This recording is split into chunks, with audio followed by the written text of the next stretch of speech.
Oh, welcome back, everybody, to another live stream repair. We've got six, count them, 6 HomePods that we've got to fix today. We knocked out a couple yesterday, and we only had 3 left, but we ran out of time. And then today 3 more showed up, so look at that. We still have 6 to fix, so I get to reuse that stream title a few more times. Let's brag about it in our Discord server. There we go. And let our first repair know that we are getting started. So, this is David's first gen HomePod, and it has what they describe as, well, actually, this one's pretty simple. So, they say their OG HomePod works for about 20 minutes, sometimes an hour before it starts popping. The controls still work through the popping, but I never leave it on very long after it starts. Let's take a look. Do I have a video player on here? No, I don't. So never mind. We won't look at the video that they... Well, maybe I can pull it up on my phone here for you guys. Let's see.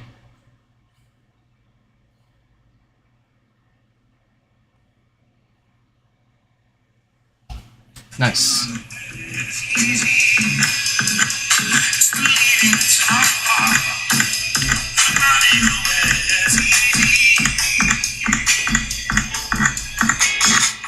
It should not be doing that.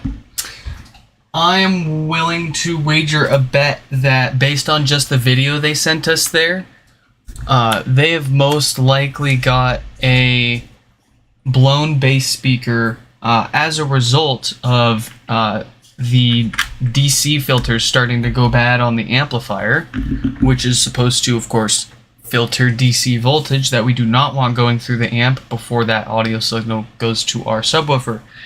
That can cause damage to various components, and it does seem like this is another one of those victims. But let's take a listen for ourselves, see how loud of a pop we get as we turn it on and off here. That'll usually give us a pretty big clue. Okay, so that is a fairly hefty pop that I just heard there, and between that and the video that they already sent us with the behavior, I do not have high hopes for the subwoofer inside. We might need to replace that. We'll probably, of course, need to rectify the reason that the subwoofer blew up, which is, like I said, those DC filters. In the HomePod, they are in the form of MLCC ceramic capacitors. There's 4 of them, and as they go bad over time, they allow more and more of that DC voltage through. The amplifier is able to detect when there's too much DC voltage, usually, and it will produce death farts if it's like wildly out of spec. But it's not always where we see these filters going bad and these problems, and they don't always death fart. It's strange.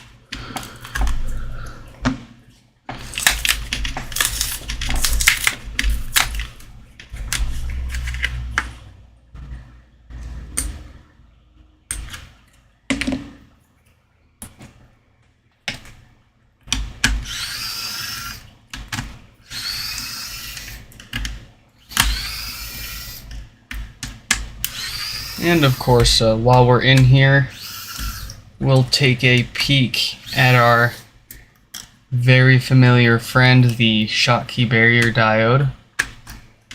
That's the part that fails most often in these HomePods, and the #1 reason we typically see these come in for. And purely because there are a bad batch of those diodes floating around, failing for no good reason other than poor manufacturing and causing no power issues. So we'll take a look at their Schottky diode and see if it has the same date codes that tend to fail. And if so, we'll go ahead and replace it. If not, we don't have to worry about it.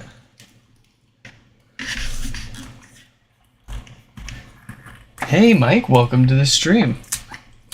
Yeah.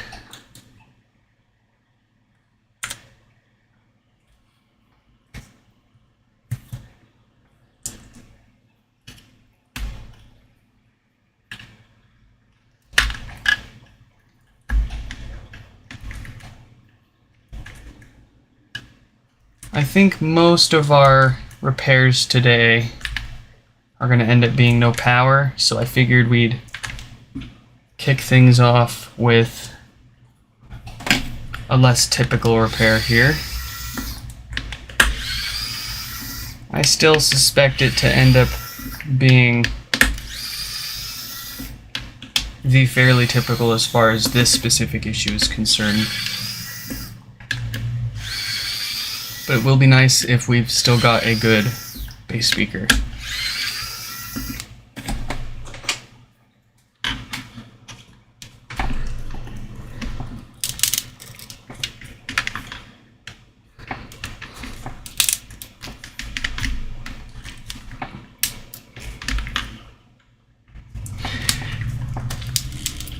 Wow, they glued this sucker. There we go. Yeah, snap, crackle, pop. Give it up.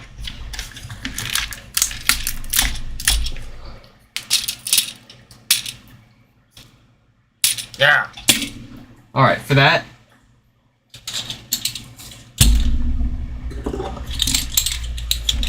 I deserve a beer. This is starting to get out of hand. Cheers.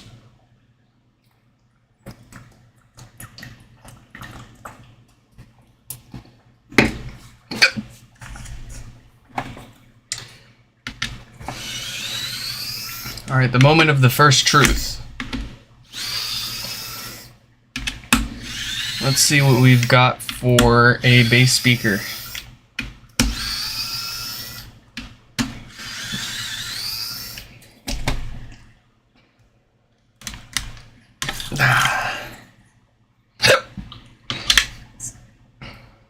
Oh, nice. We've got a perfectly fine bass speaker. Shh. Uh-oh.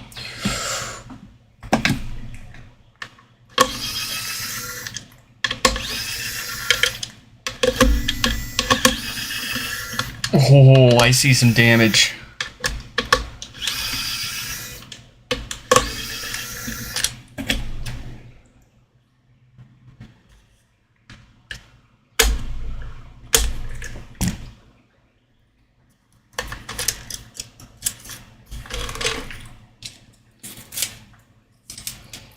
Oh boy, if you are at all familiar with this issue, you can already see what I'm oh boying about.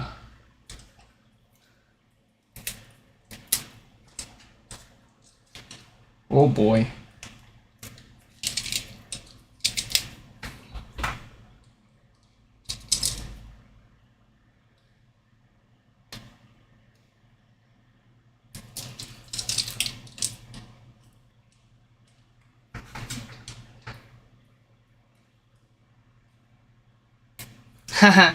Which scar?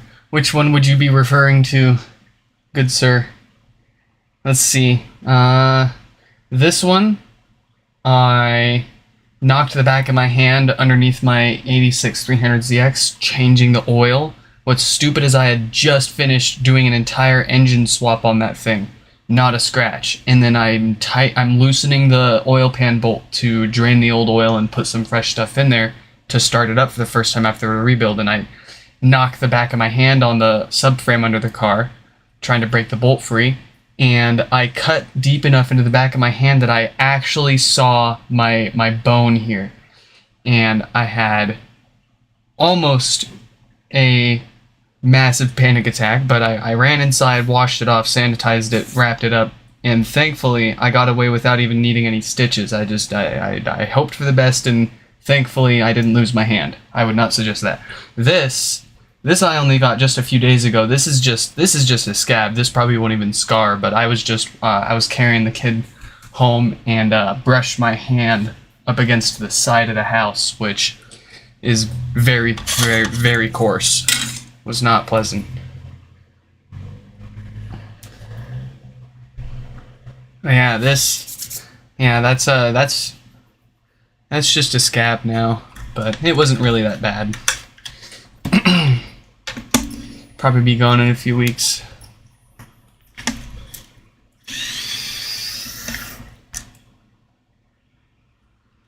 And then I tried to take these 2 warts off my fingers, but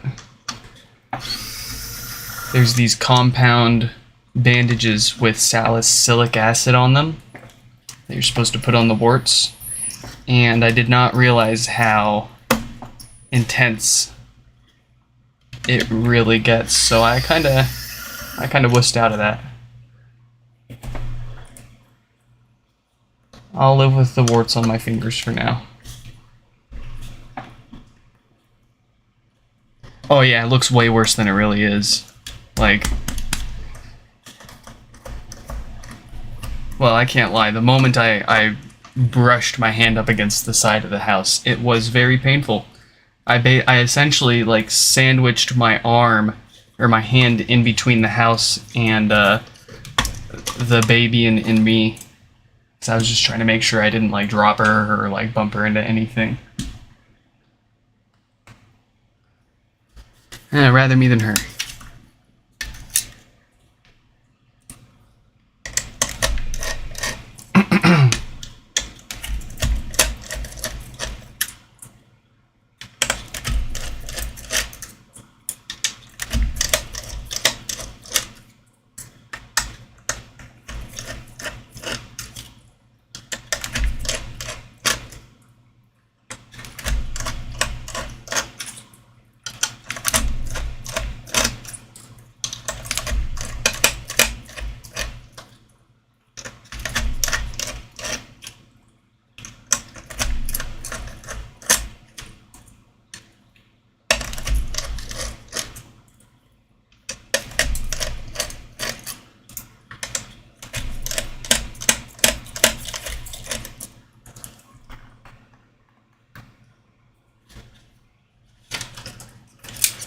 Okay. So let's take a look at what I was freaking out about.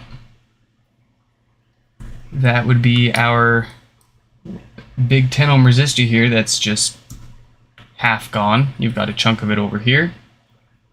And it is lifting off the board. There's a gap under there. I can put my tweezers under there and probably rip the pad off the board. So,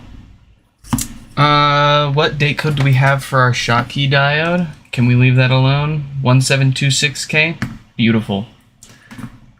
So, all we have to worry about here, it seems, is our 10 ohm resistor here. And then if we flip this around, we've got the root culprit for all of this, our filters right here. So these 4 brown caps.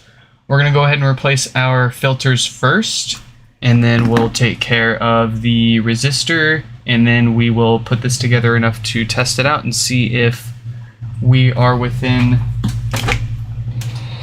a DC offset spec of less than 50 millivolts again, or if we have misjudged here.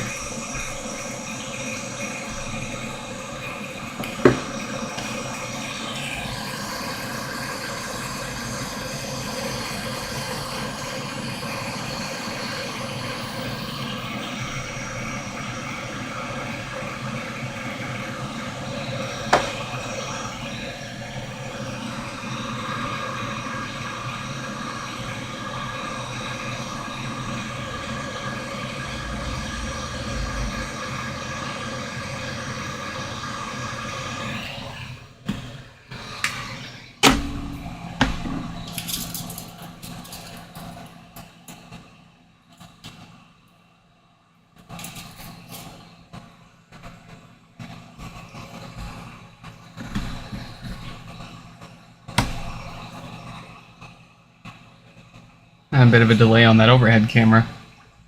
Or that up-close camera.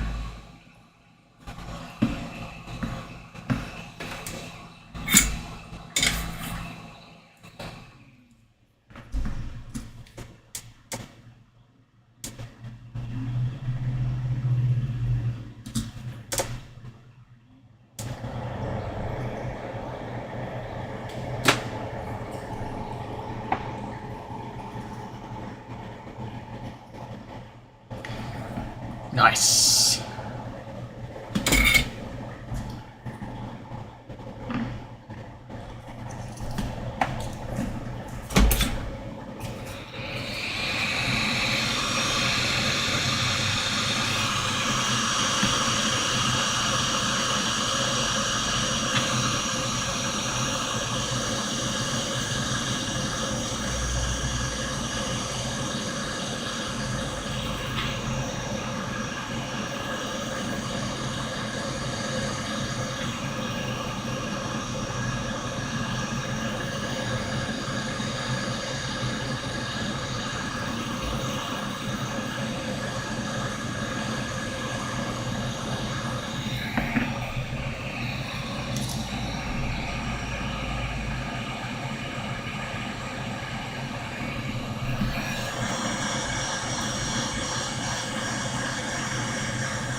Oh, beautiful.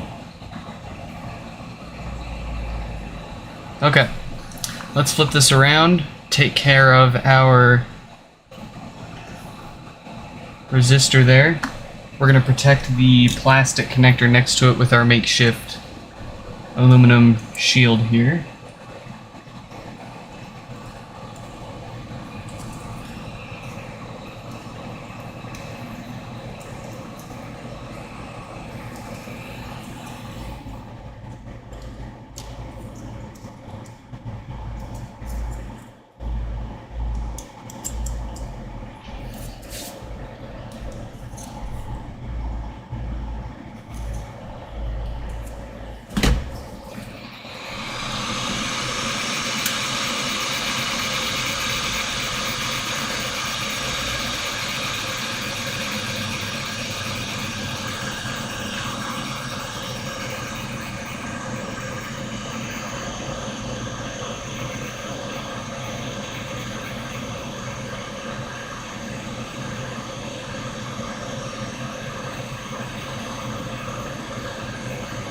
Come on.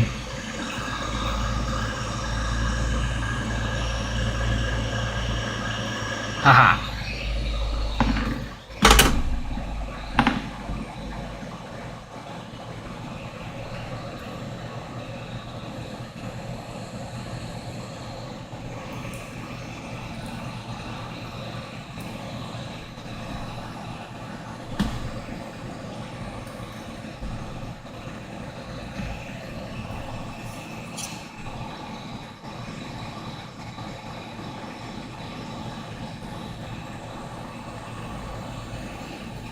No. Flip back over. No. Stay. You stay.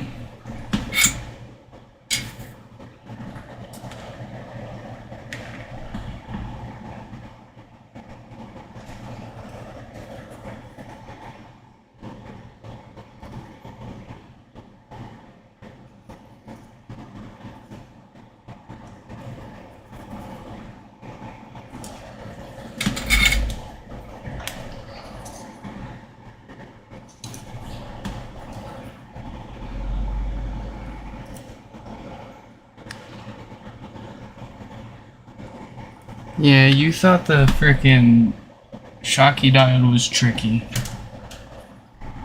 to tweeze around. Wait till you deal with one of these.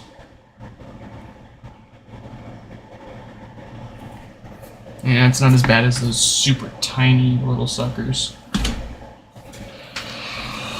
But still deceivingly difficult.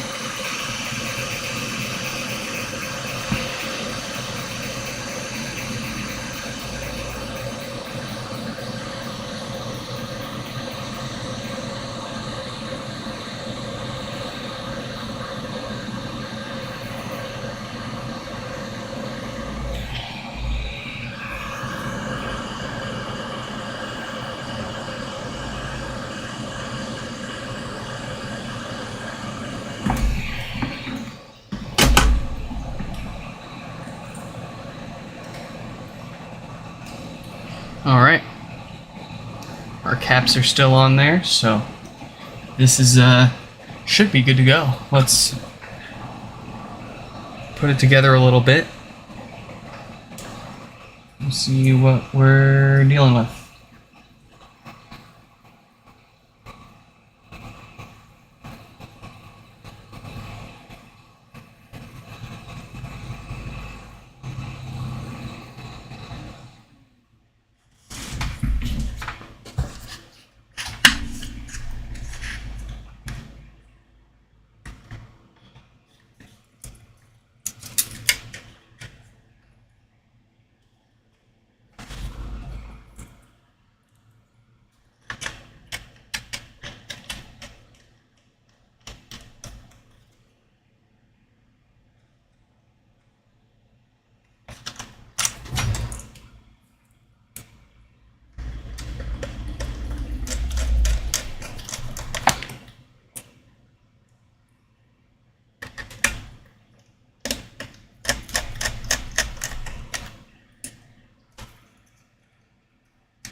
Okay.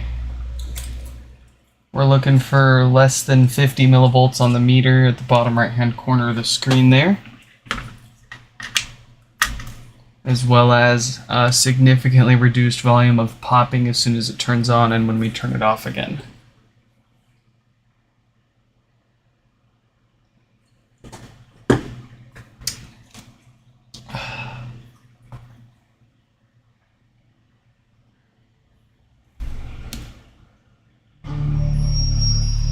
There you go.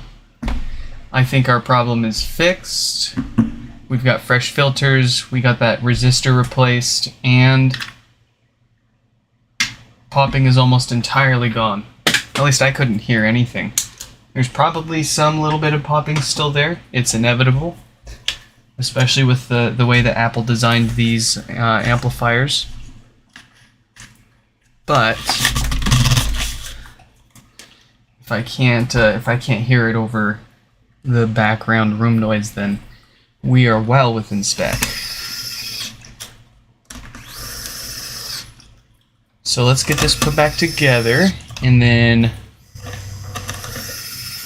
we'll probably need to factory reset this so that we can set it up on our home and test music on it overnight, just to be sure. But we saw broken stuff, we replaced it, and we're now within spec again. So I don't see any reason why this would have any other problems, or have any more problems. Unless it breaks itself.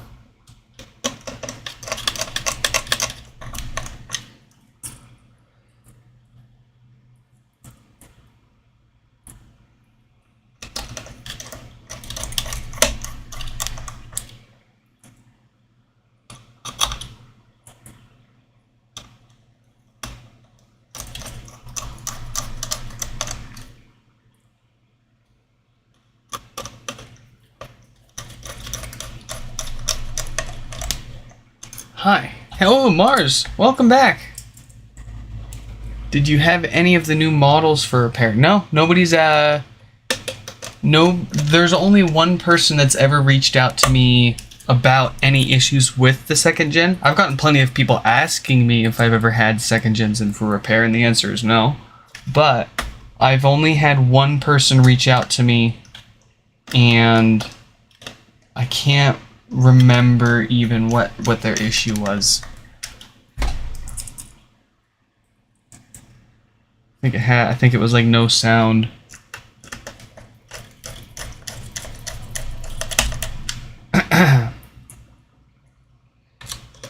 But I wouldn't expect anybody to be sending any in to me for repair anyways, because they should all still be within warranty.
Yeah, I've got a couple teardowns of the second gen HomePod. We did the live teardown, world first.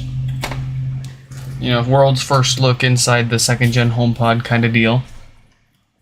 And then we took a second deeper dive inside where we ripped off a couple of EMF shields, or EMI shields, and took a closer look at a lot of the chips that are driving things.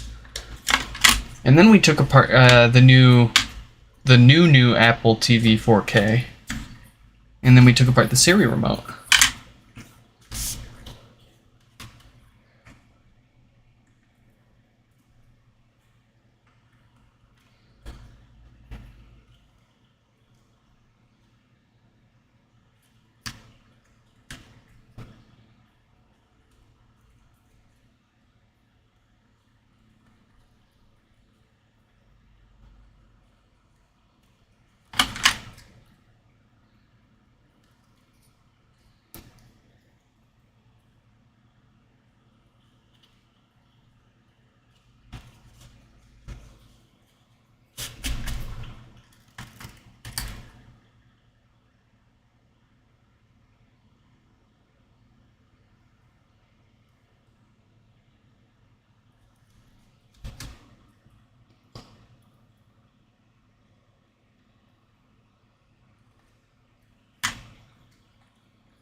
I'm having trouble connecting to the internet.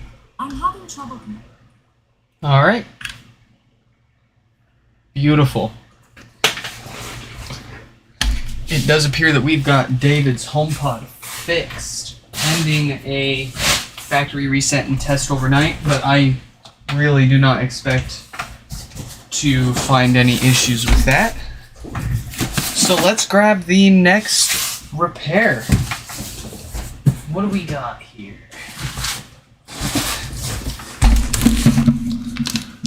We have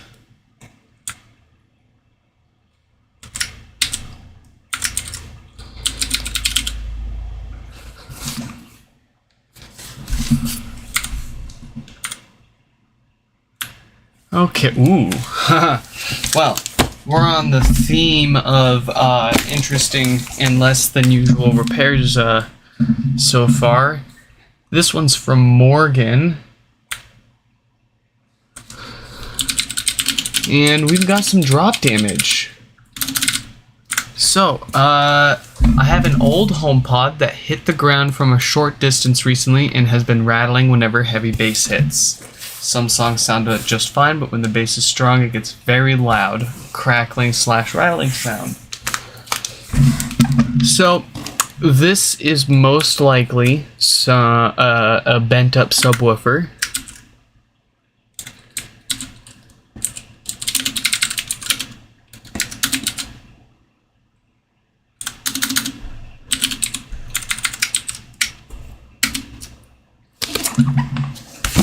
There we go. I was just emailing Morgan to let them know it's here. So as I was saying, this one probably has a bent subwoofer from that fall to the ground, and that will prevent the subwoofer from sealing with the rest of the unit and allow air to escape, which will sound like rattly, dirty, crackly bass whenever the bass is bassing.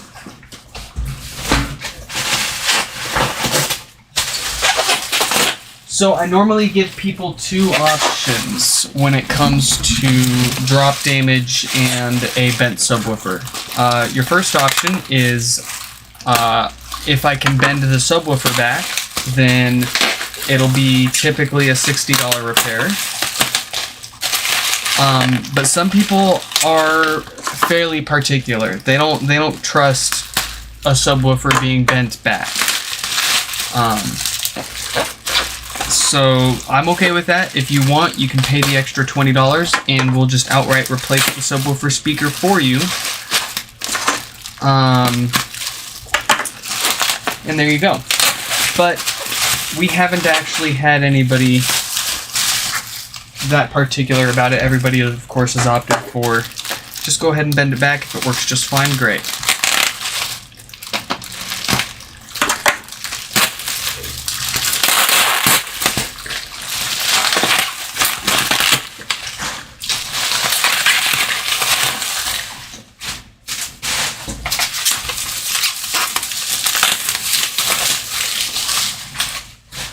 Sorry, it's in like 5 layers of bubble wrap here. Okay. Here's our victim. We're not going to be able to really test or check for anything without resetting it, setting it up, waiting however long for it to set up and allow us to test it out. I'm going to go ahead and trust what Morgan said with what happened to their HomePod and how it behaves. We're going to go ahead and open this right away because oh yeah, like I was saying, we could reset it, pair it, wait all that time, but we're streaming live. People want to see the good stuff. They don't want to sit and watch us set up a HomePod.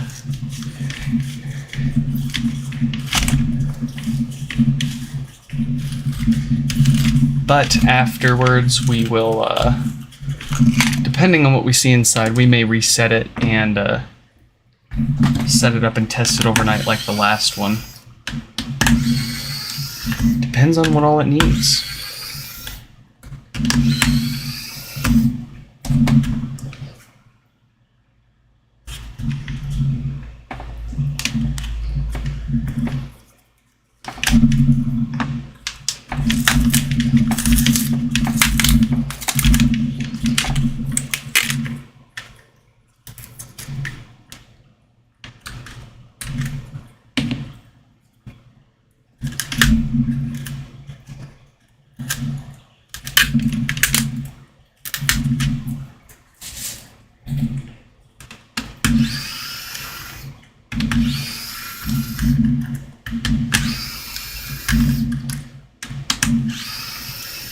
Okay, doesn't seem like it was dropped on its head, because I would expect to see one of the posts for those screws there broken, which the screw wouldn't pop out like it did for us.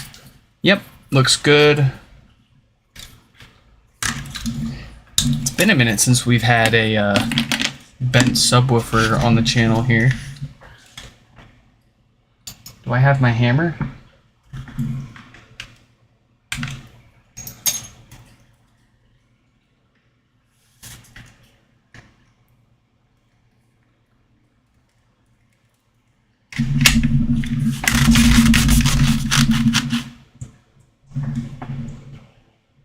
Yep, I can hear it leaking.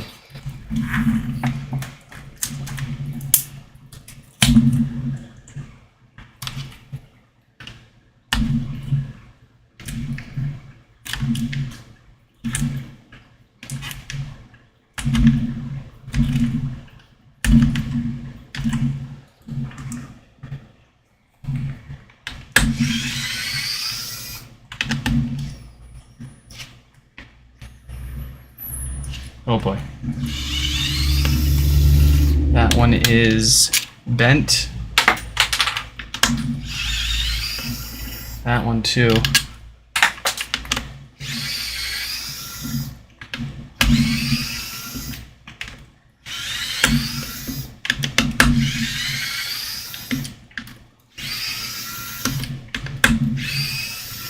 Okay.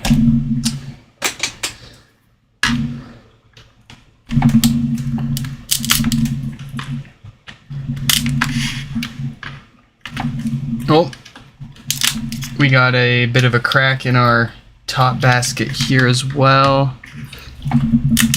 It doesn't look too severe. It looks like we can reuse this without any concerns. Yeah, just the crack right there. So not the end of the world. This is perfectly good to reuse. However, now we find our problem. So I can fit my flathead in between this gap between the subwoofer and its mating surface underneath almost all the way around until you get to here. And here we can't, no, this you can see what happened was the HomePod probably did fall top down on the ground, and the weight of the subwoofer must have either pushed it up or down and caused this part to bend, which no longer allows this to sit flush and create a seal. So air is going to escape through the gasket and make it sound like crap.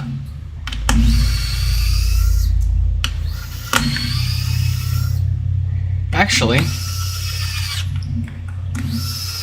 before I take this out, we can go ahead and demonstrate with a factory reset logic board. It's going to play the setup tone for us as soon as it turns on, so that'll give you guys an idea of what this sounds like.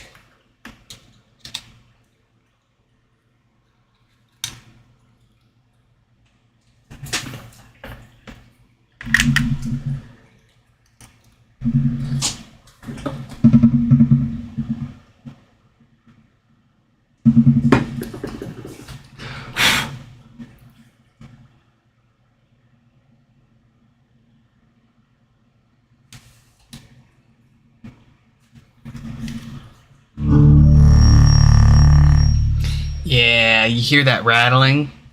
That is the sound of air escaping.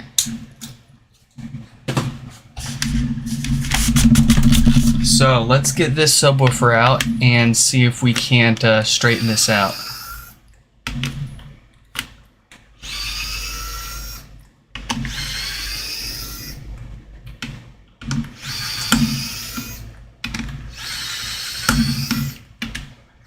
Let me locate my hammer.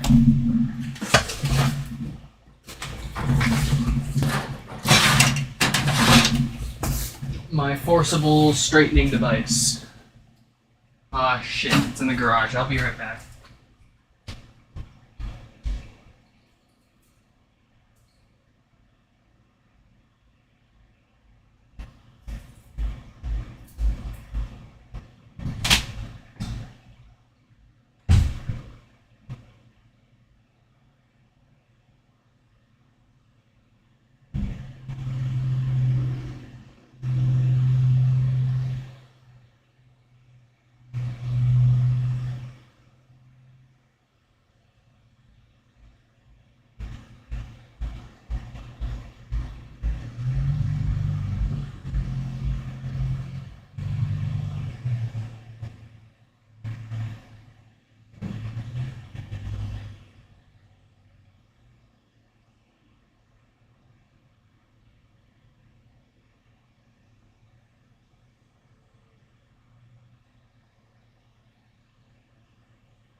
Here we have it.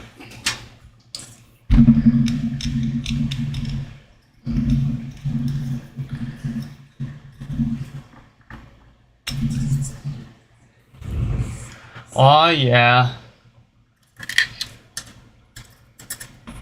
You can see it a little bit on the side camera. This does not show up well on camera, but you can see it right there. It is bent in. So let's see. Can I bend it back by hand? Unlikely.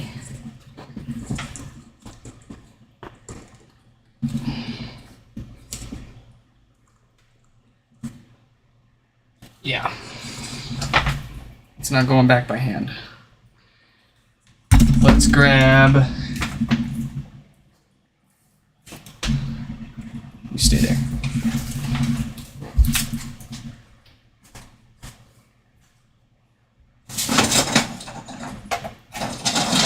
Some spare smash and rings.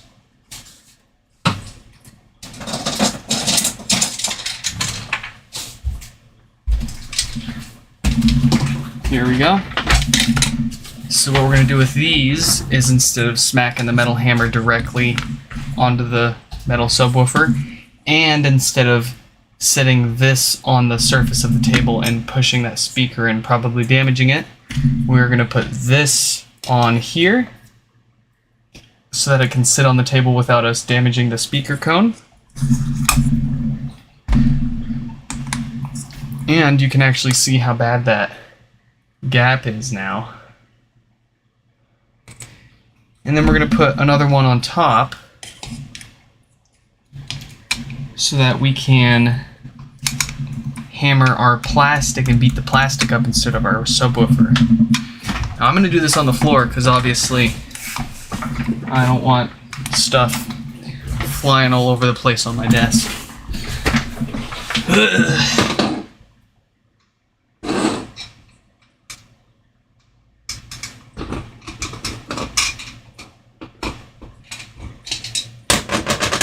Alright, where's our goof? There's our goof.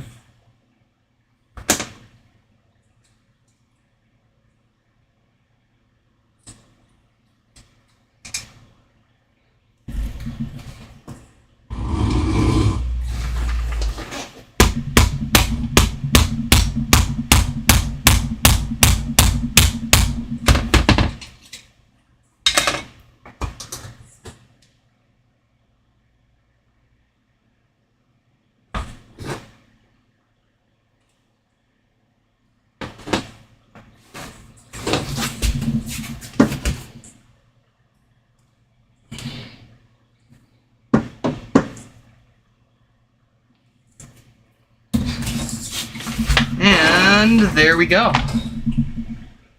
We are nice and flat again. Is there anything else this needs? Do we have a bad Schottky diode in here? 1725K. Nope, we are in the clear. So let's pop this back together and see if our rattling has ceased.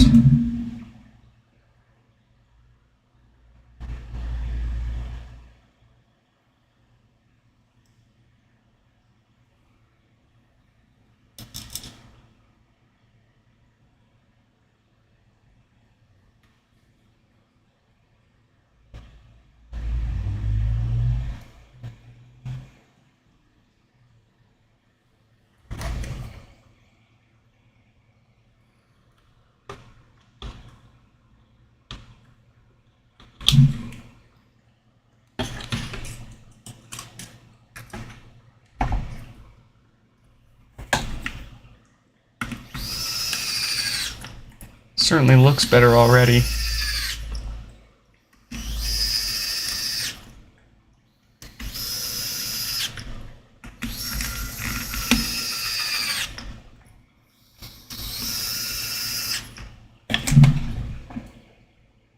Sounds nice and sealed.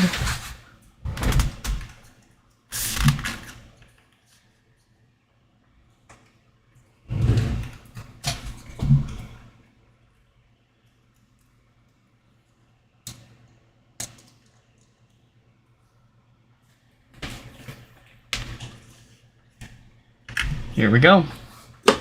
I'm out of beer. Shit. Gotta go grab another one.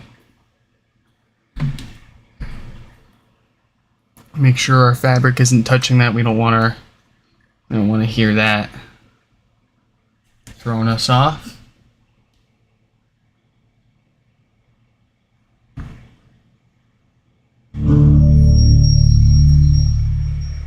That's it, folks.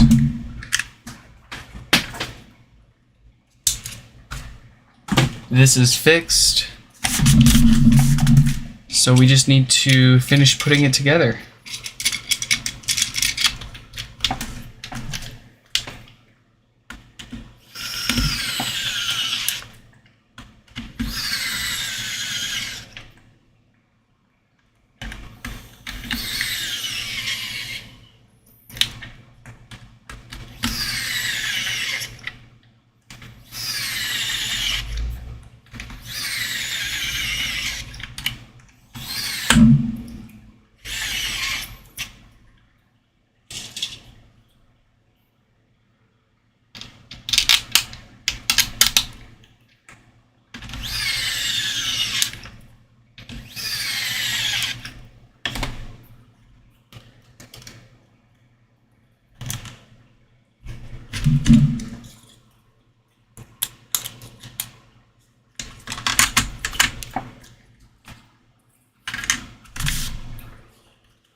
Hello, welcome back. Welcome to another live stream repair. I believe I've seen your name in the chat before. If not, then welcome anyways. You missed us smashing the subwoofer with a hammer just a few minutes ago.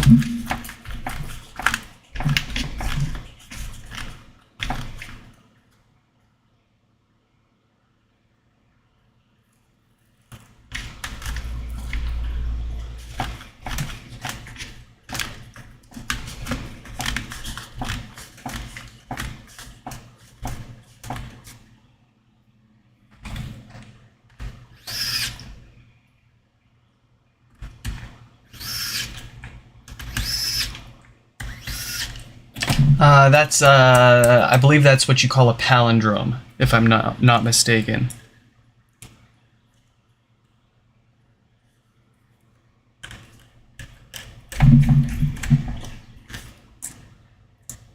Like race car.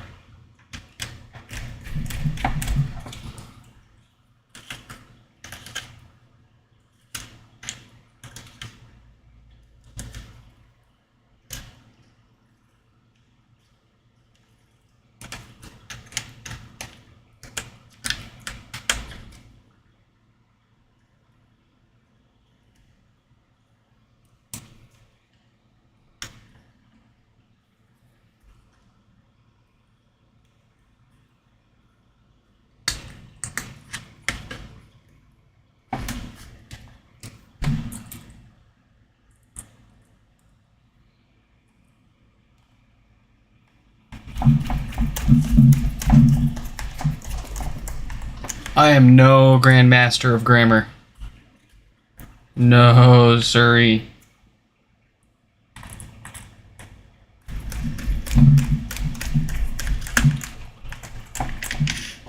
But I do know a few things here and there. There's just something satisfying about a properly structured sentence.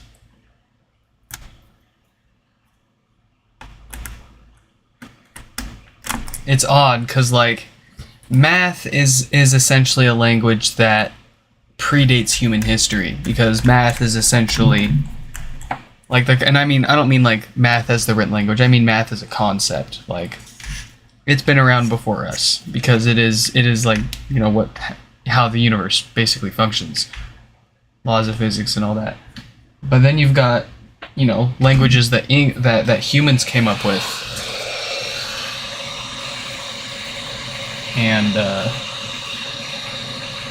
shit, I forgot where I was going with that. It was gonna be really cool, too. I was gonna sound all smart and shit. Now I just sound dumb.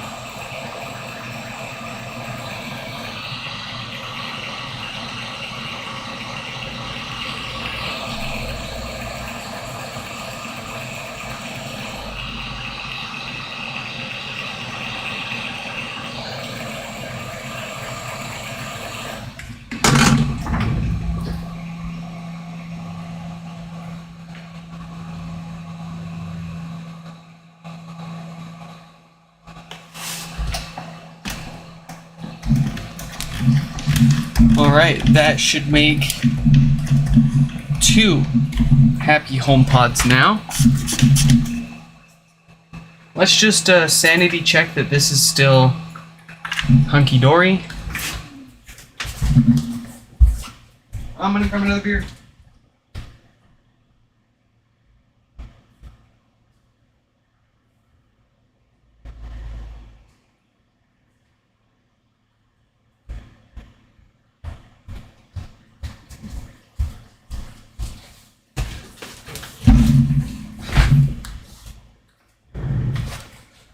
I'm having trouble connecting to the internet. For more info, I'm having Alright. We've got Morgan all fixed up and good to go. That brings us to the next one from Eddie. What's wrong with Eddie's HomePod? I bet you it's no power. Oh. Nope. It's got no bass. Okay. Alright, fine, fine, fine.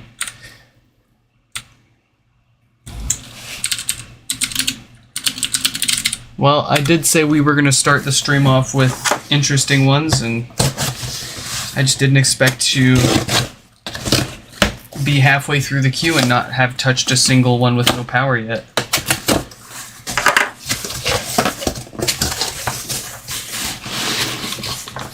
We've got somebody's kitchen HomePod. Folks, take a quick minute or two break. We will be right back.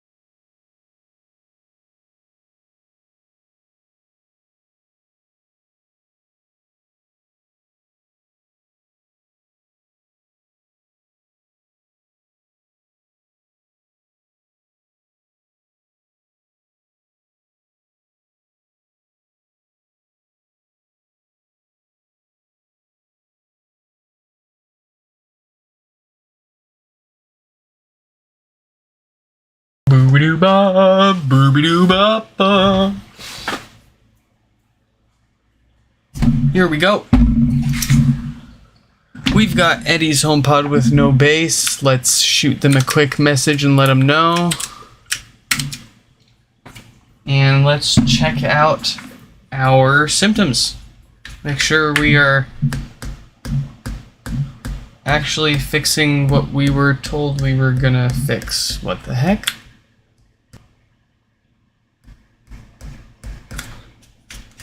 Power.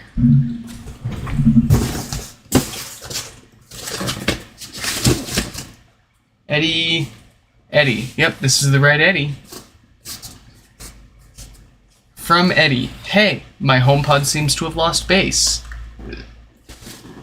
What the heck? This is exact. I'm having trouble connecting to the Wait, internet. hello? Hello? Am I just blind? No, look at this. This isn't showing the boot animation. I've never seen this before. What is going on here? What are you? What is the how?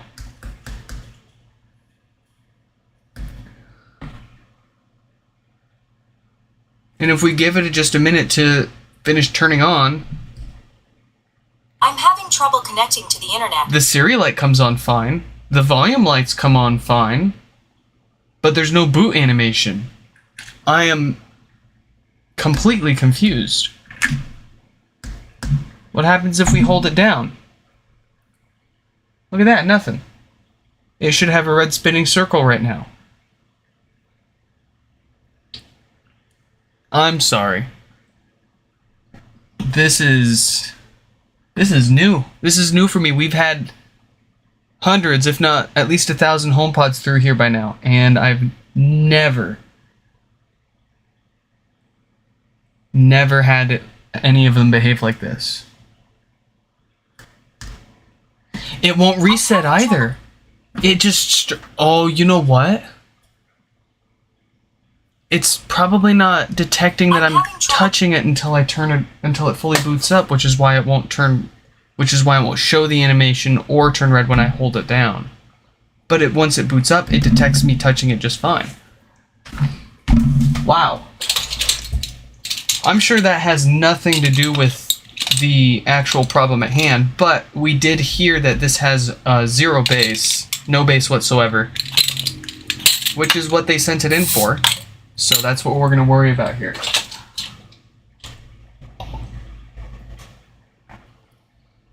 Maybe Eddie here is some super secret Apple wizard and they've got some secret configuration on here that doesn't let it interact while you're turning it on. I don't know.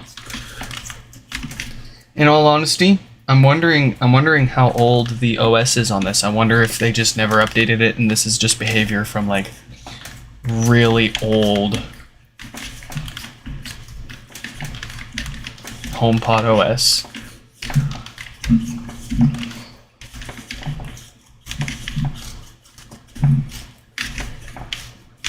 And it couldn't be a loose connection because then it wouldn't work once it finishes booting up. It wouldn't respond when we touch it. It wouldn't show the Siri lights, and it wouldn't show the volume buttons, and it wouldn't talk to us. That is intentional behavior. The question is how?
Well, interesting configuration and behavior from the logic board, to say the least, but nothing really concerning.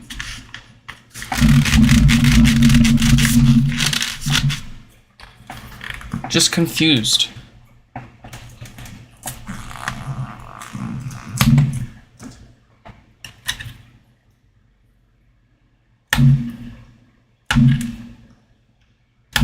No, logic board can't be bad. If the logic board was bad, it would, that's the thing. I don't know what the heck. My guess is it's just running really old HomePod operating software. And they must have changed the OS at some point to show that boot animation. No, I feel like I've got one on the original launch operating system, and I feel like they still did that then.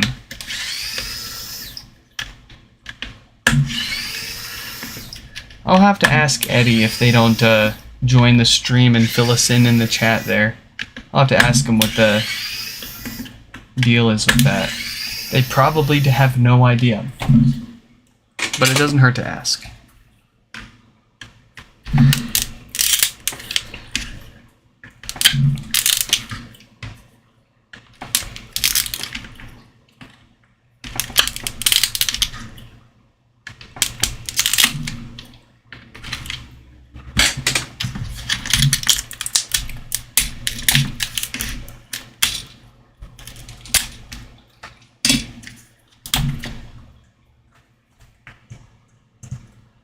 Bass speaker feels just fine, so it's not a blown bass speaker from too much DC offset, which is starting to make me a little nervous, because that means it's either the one known cause that we do have for no bass with that shorted capacitor, or what I'm not hoping for is something that we won't be able to figure out, and we'll have to replace the whole amp board.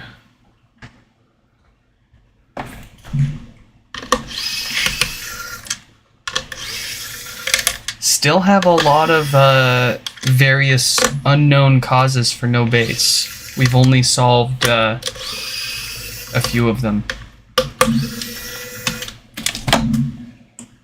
I'm about to start offering free homepods to people if they can figure out some of these issues that we haven't been able to. There is already a free HomePod bounty out there for anybody who can figure out a cost-effective and reproducible way of repairing the blinking volume buttons issue. That's been up for a few months and nobody's gotten it yet.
Eddie, welcome to the stream.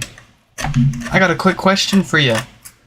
I noticed when we plug this into power, as it's turning on, when you tap the top of it, it doesn't show any like boot animation. And not just that, but if you tap and hold the top of it, the light is supposed to turn red, and Siri is supposed to tell you, keep pressing until you hear 3 beeps to factory reset your HomePod. But this one doesn't do it. It powers on fine and it plays sound fine aside from the no bass, but I'm very confused how and why it doesn't do anything until it's booted up. I was speculating you're either running a really old version of the HomePod OS or you're some secret Apple agent and you've got a special profile on here or something, but it doesn't really matter. It's just different behavior than what we've ever seen on the channel here.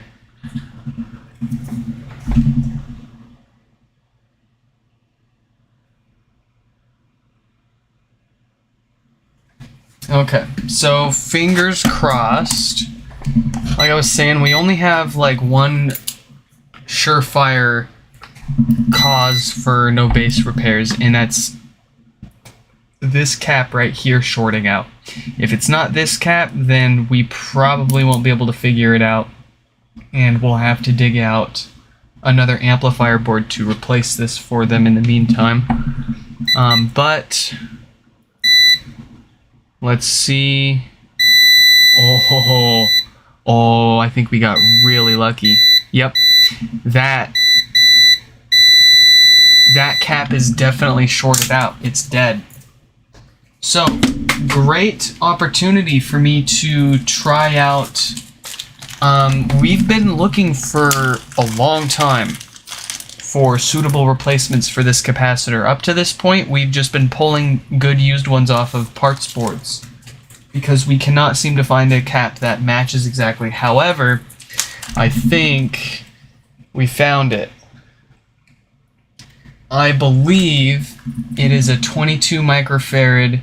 It's either a 25 or 35 volt, 20%. Where's the size? Where's the size?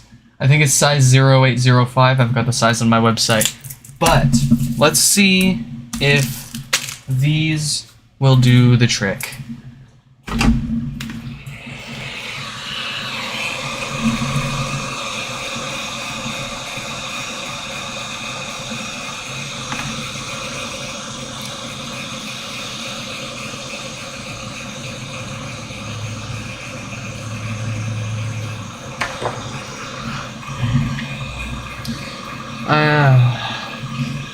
I have no idea why yours does that.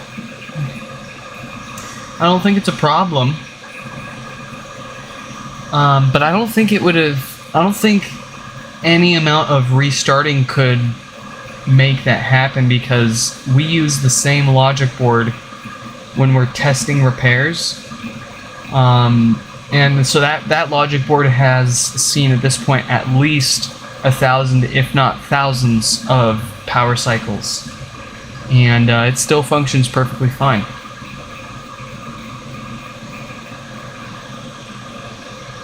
All right, come on, let's go. There we go.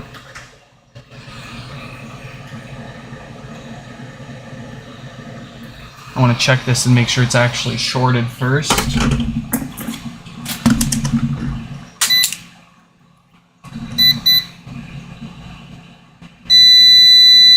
Yep, that was it.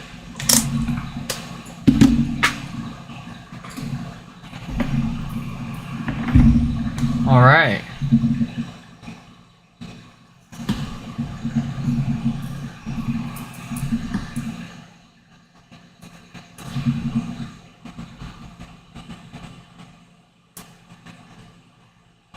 Exit.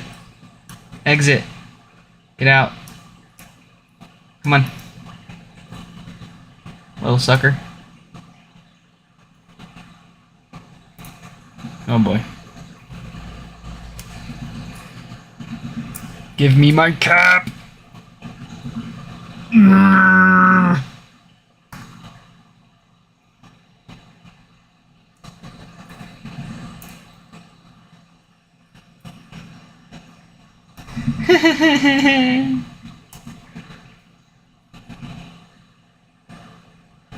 There's gotta be a secret. There's gotta be a trick. There we go. No, come on. Stop resisting. You're a capacitor, not a resistor.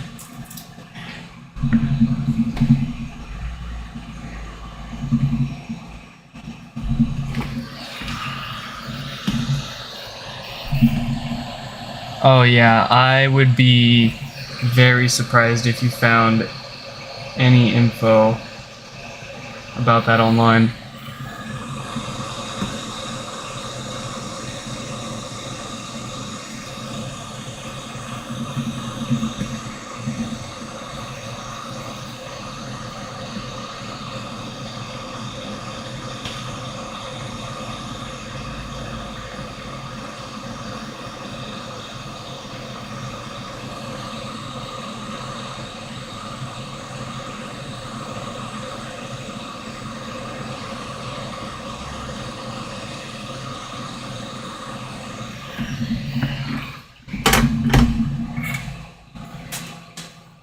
Alright, I think we're gonna cheat here with the iron and give it a little more, because it's just not sticking.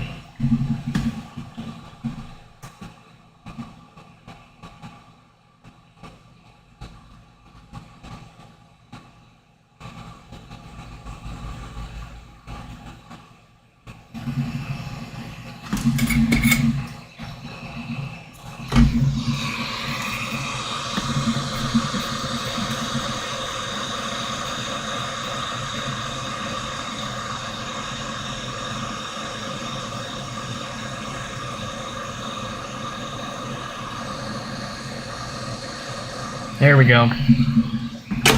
It's not perfectly straight, but the pads are making a complete connection. The pads are bigger than the component itself, so...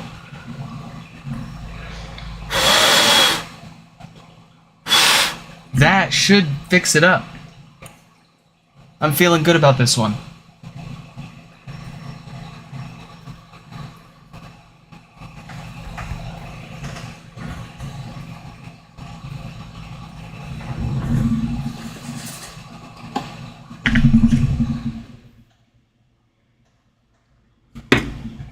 Let's put this together enough just to test it out and see if we've got our base back.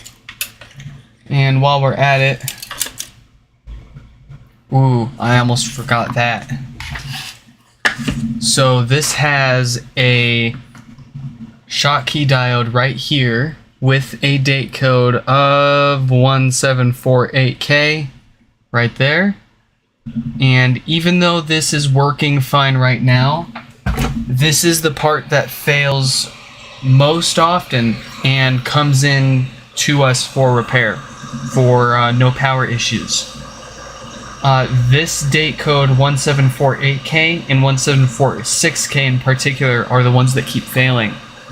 So we want to get this replaced because we saw that, we noticed it, and we know that there's a bad batch of these floating around, and those are the date codes is what I'm getting at.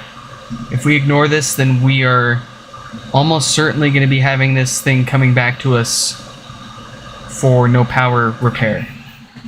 And I don't want to deal with that. So we're just going to knock that out while we are inside and while we've got it.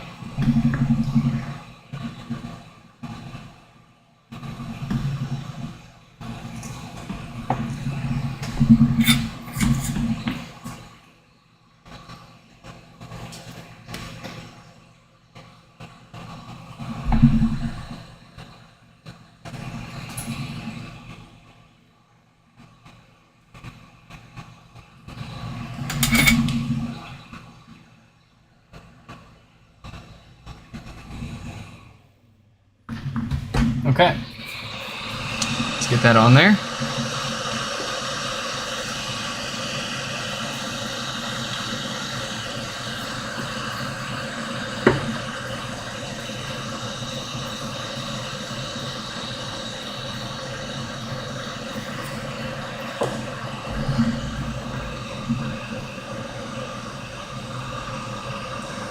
And if you don't believe me about the failure rate of these diodes, here you go.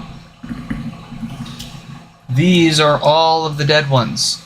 There's at least 500 to 800 in here, if not close to 1,000. We got to go through and count all these sometime. Every single one of these dead diodes has a date code of 1746K or 1748K.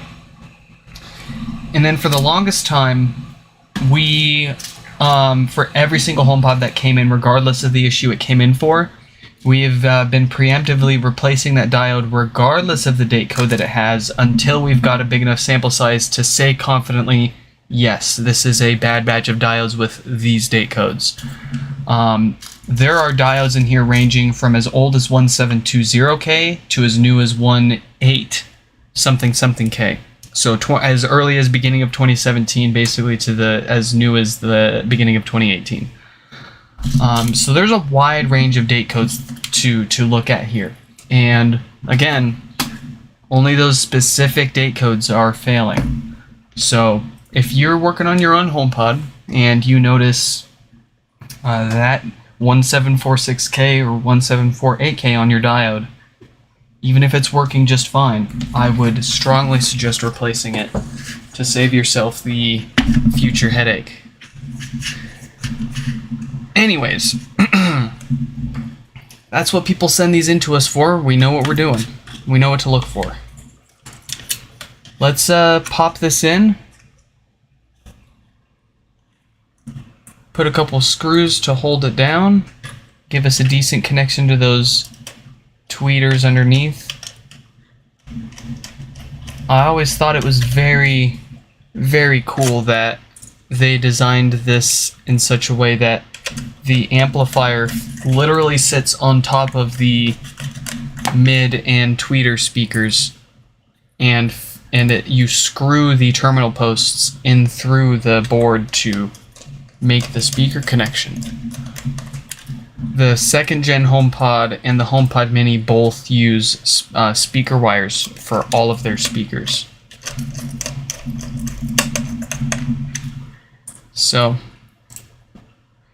I'm not sure if this is if anybody else has pulled off a similar design before like this.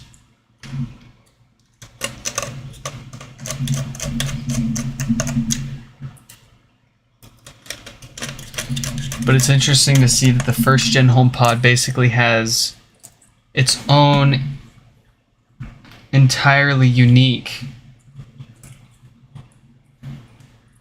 structure and design.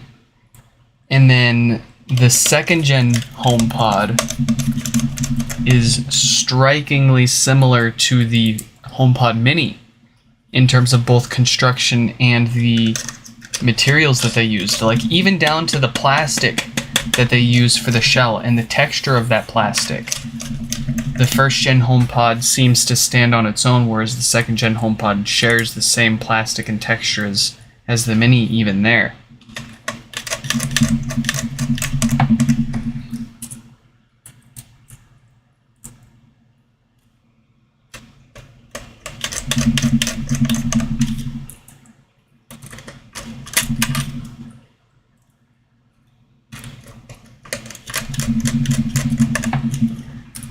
Well, and the first gen still uses a speaker wire for the subwoofer, but the mid-range / tweeter speakers, first gen uses the screws that you see us putting in here. Second gen uses wires, and it's probably just a simpler and cheaper design to manufacture. Makes sense considering the first generation HomePod cost Apple $250 per unit. It cost Apple $250 per HomePod to manufacture and sell. So they had to find ways to bring that cost down if they wanted to sell these at as low of a volume as they expected.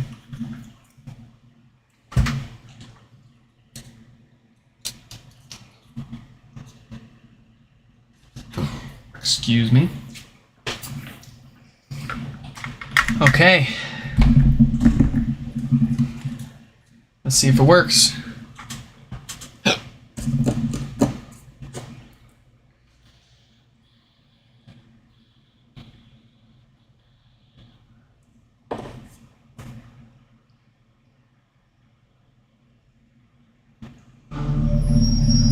Booyah, baby. We got our bass back, boy. Yeah. And we've got a great offset reading, so we don't need to worry about filters. We can put this back together.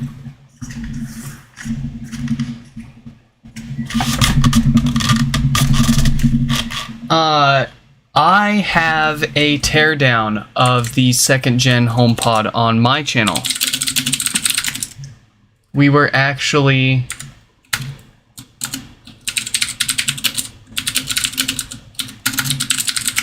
the first in the world to do the second gen HomePod teardown, and we did it live within hours of it being delivered.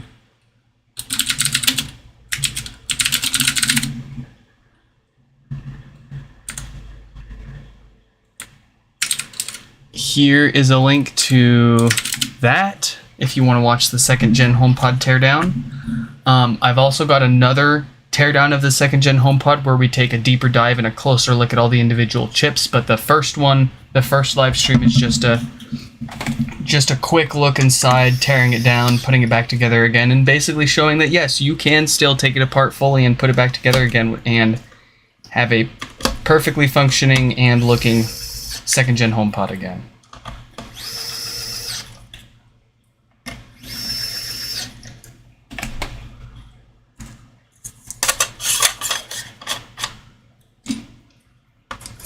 Thanks for stopping by, Eddie. You'll see an email from us after we're done with our stream tonight, letting you know how to pay and all that good stuff.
Okay, the moment of truth.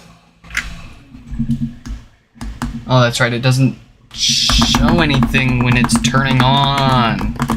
That's so weird. We'll just give it a sec.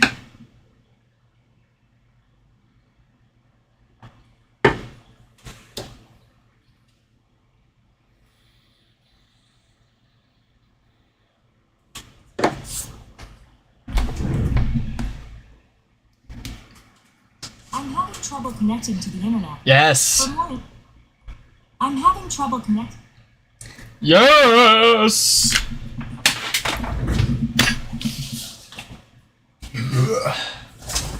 Another HomePod saved.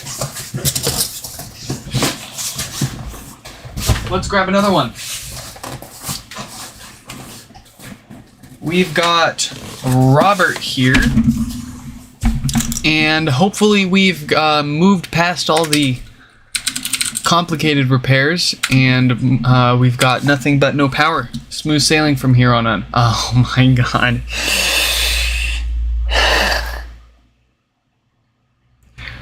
So, Robert's HomePod does not have a power issue.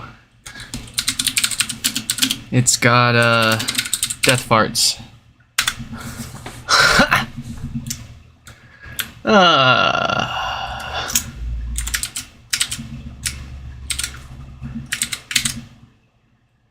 Okay. Wow. 4 out of 6 so far, and none of them have power issues. Let's get this opened up and see what we've got going on here.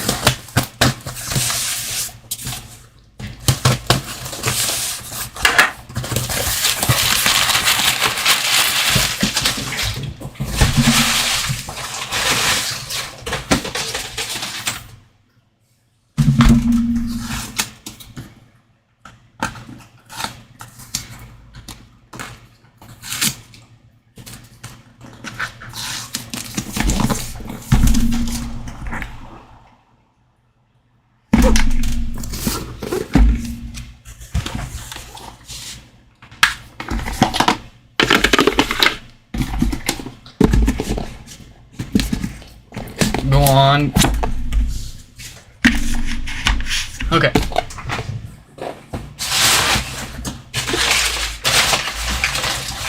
Folks, take another quick 2-ish minute break. We will be right back.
Alright. Let's check out Robert's HomePod here with DC offset, or what most people refer to as death parts. One of the common characteristics of this failure in our filters to remove that DC voltage from the amp and speaker is a louder than usual popping sound as it turns on and off. So we're going to check that out really quick, just to confirm we're going to be fixing what we think we're going to be fixing. Yeah, okay. I hear a fair thud there.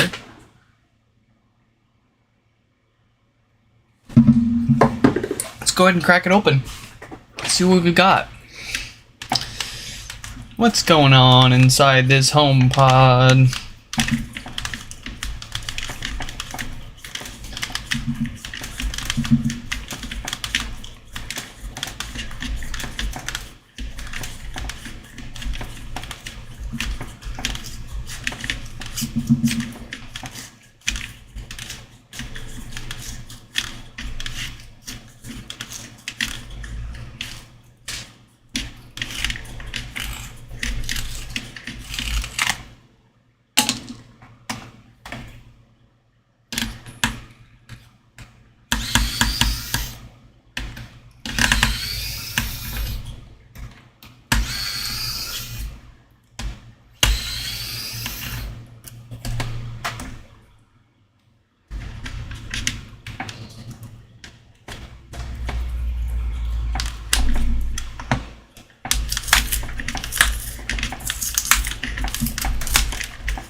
Subwoofer is in great condition. No funky smells.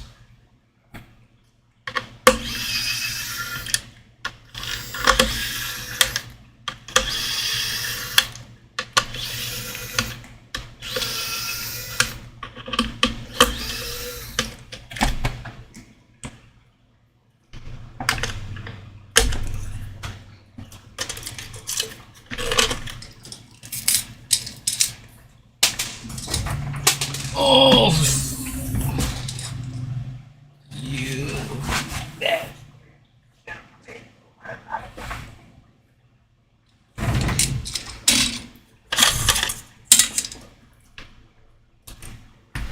Okay. I want to see how bad the DC offset on this really is. We always say more than 50 millivolts is enough to warrant replacing the filters. More than a couple hundred millivolts, you know, somewhere around 1,000 or more is generally when we actually see death farts triggered. So, also this will give us some peace of mind once we do the work we do, just to make sure that we've got the problem fixed, and also, you know, that we're fixing the problem that we think we're fixing. So, more than a couple of hundred millivolts is what I'm expecting to see on the meter in the bottom right hand corner of the screen, which will tell us what we have been saying. It'll confirm for us. Yep, 140 millivolts. And it's going to continue to grow as those capacitors warm up to operating temperature until it hits that threshold for death farting. So,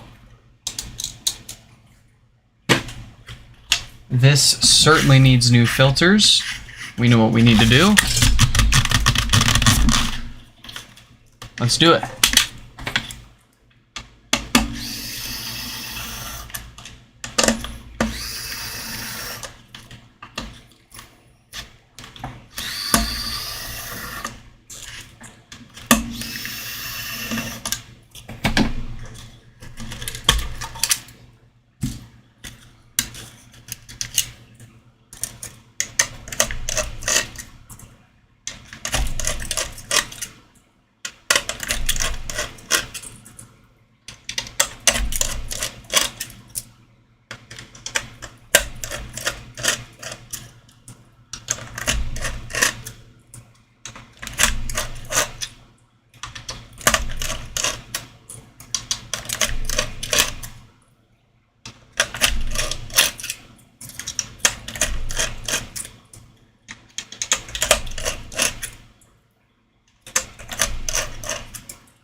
Oh, here we are again.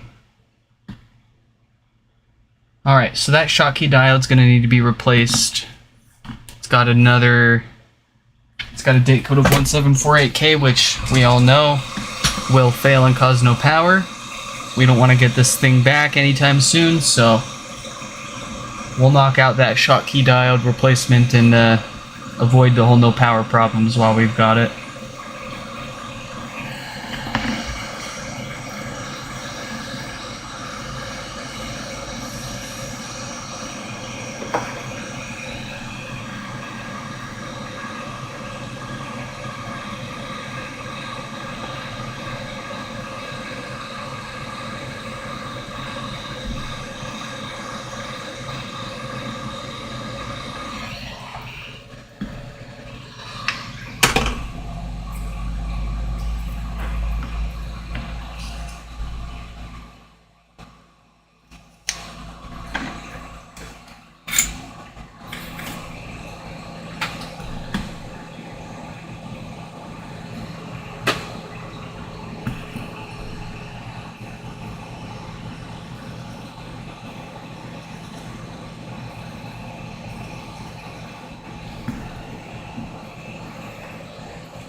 It's been a while. Let's go ahead and try to do the...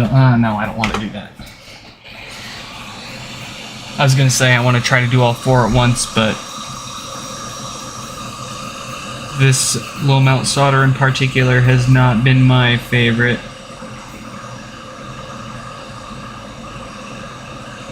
Gets the job done, but it does not do it the way that I would like to lazily do it. We got to do it the right way.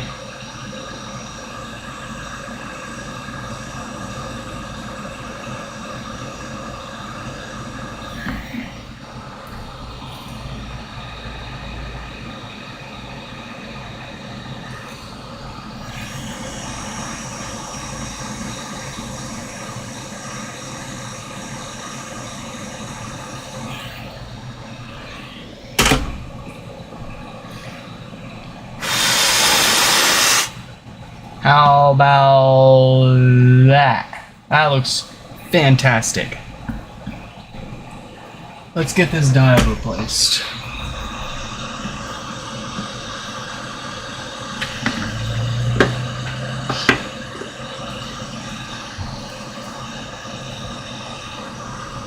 Oh shit. They're home. Oh, it's not working.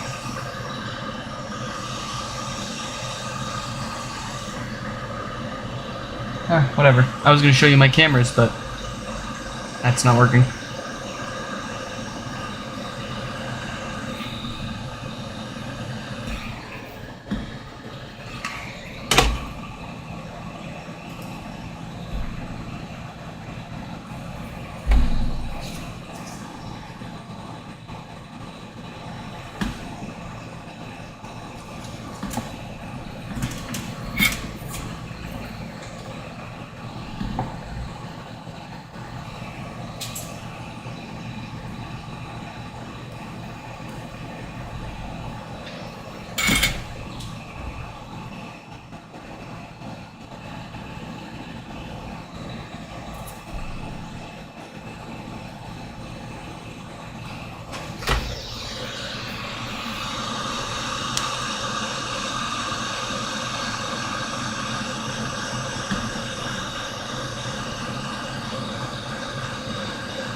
That should make this...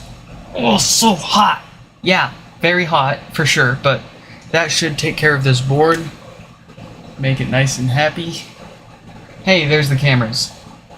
The wife is home.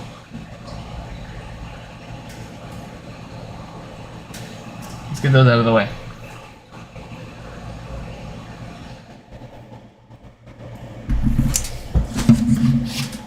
Did it work?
Alright, our target is on the meter, bottom right hand corner of the screen, less than 50 millivolts.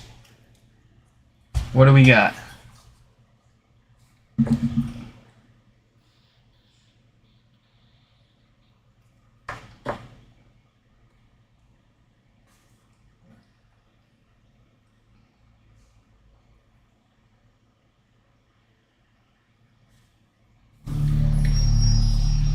Hey, hey, hey, hey, hey, hey. We got it fixed.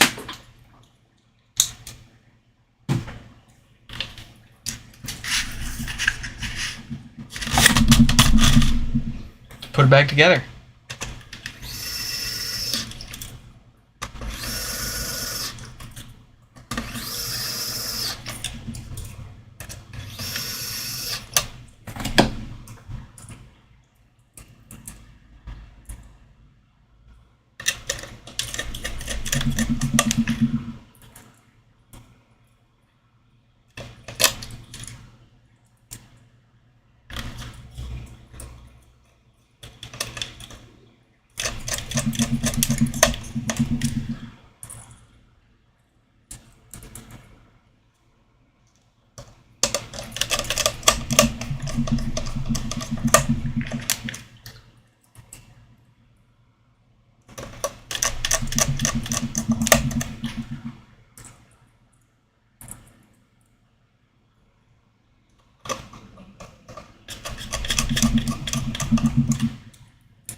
Intruder! Intruder!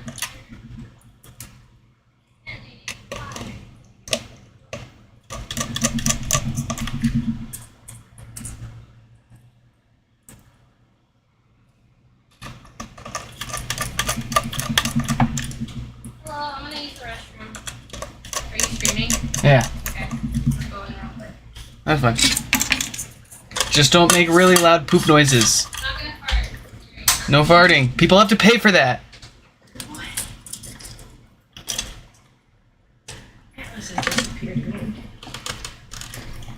Well, I think the bedroom doors are closed. No, they haven't. Have they not? No. I had to go in there and close the bedroom window. Oh, I'm sorry. No. I'm just saying. Yeah, because we left before you, after you got back. Yeah. Yeah, it was like almost 1. Yeah, about 1:30. Yeah. I've got 2 more after this one.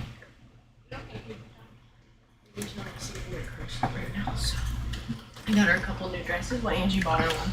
What? Yeah, you want to see them? Now I want to fix this so I can eat.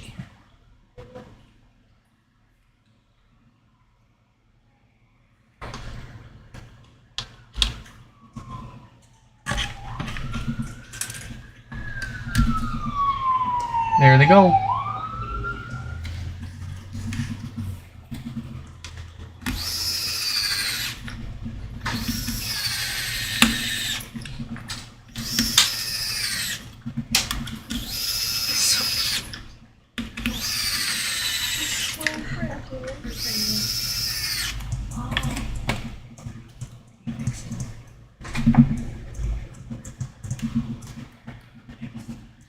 Why does that feel?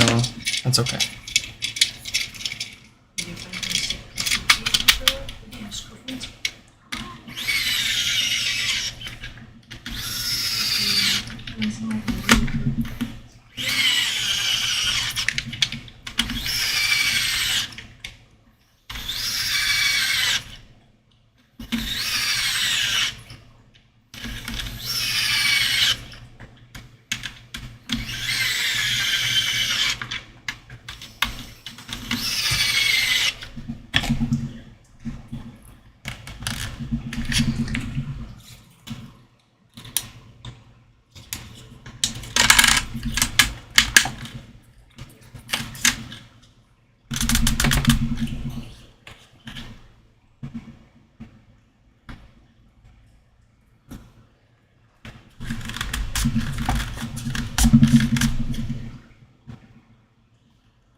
Oh. Okay. I thought I had an extra one. I was gonna say. How?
Let's see if this one is still happy.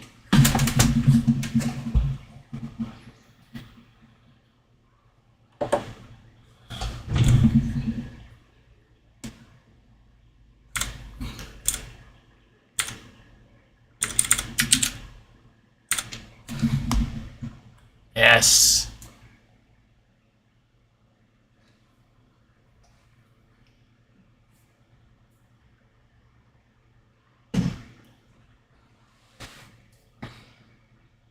I'm having trouble connecting to the internet.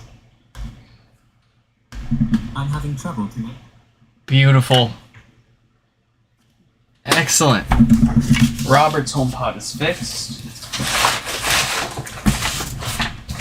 So that leaves 2 more to fix. Let's grab this one here from Edwin. Please be a no power repair. Please be a no power repair. Please give us an easy one. No power. Yes! Okay, so we've got Edwin's HomePod. And we've finally got a no power repair.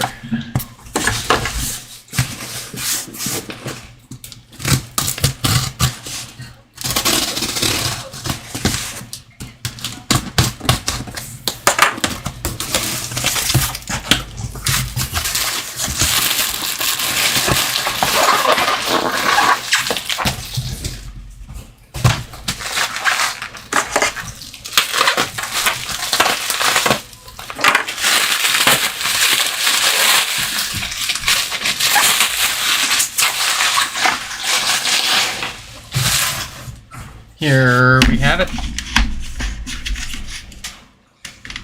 Let's go let them know it's here. And let's check our symptoms with a known good power cable. What do we got?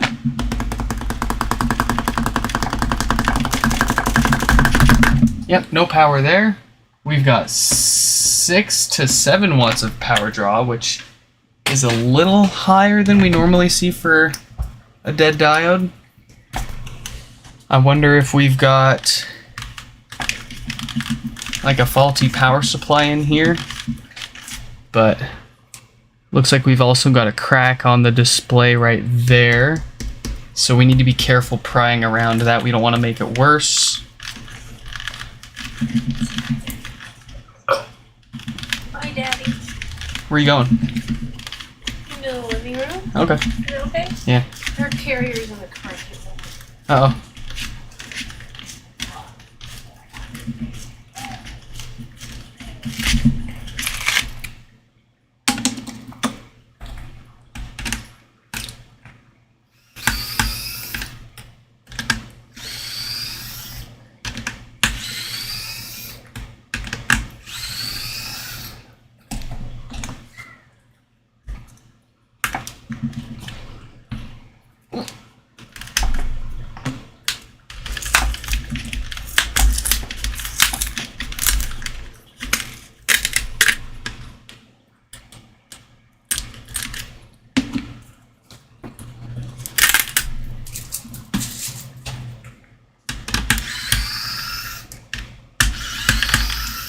Uh-oh.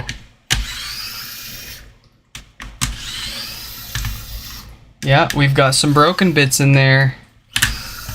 So that crack in the top of the display that we saw when we were opening this up, I'm gonna go ahead and guess at some point this HomePod was dropped in its life, because yeah, there's a bit of our frame, and you can see here we're missing one of our posts to screw everything into. So we're gonna need to replace this this top basket piece here when we put it all back together. Not the worst thing, but I am starting to run out of those, because obviously you can't just glue the piece back on there. That's not going to last very long. You could plastic weld it, but again, I wouldn't feel very comfortable doing that and sending it back to somebody and it lasting.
Good grief.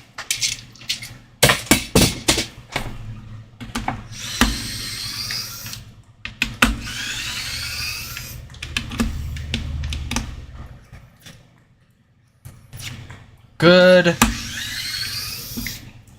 grief.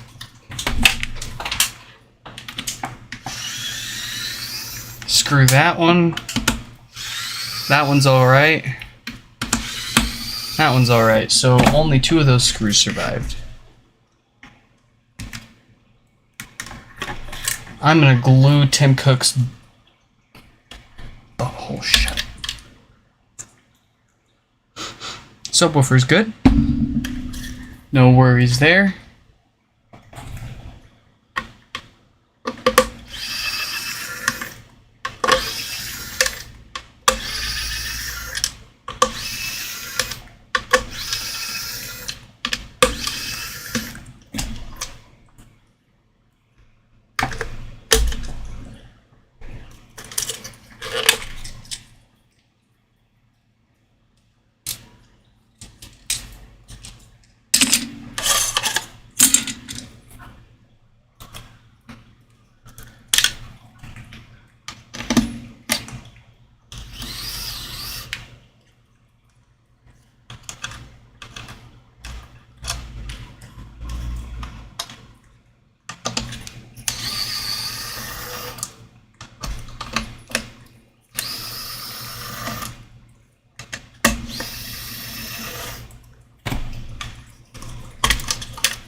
There we go.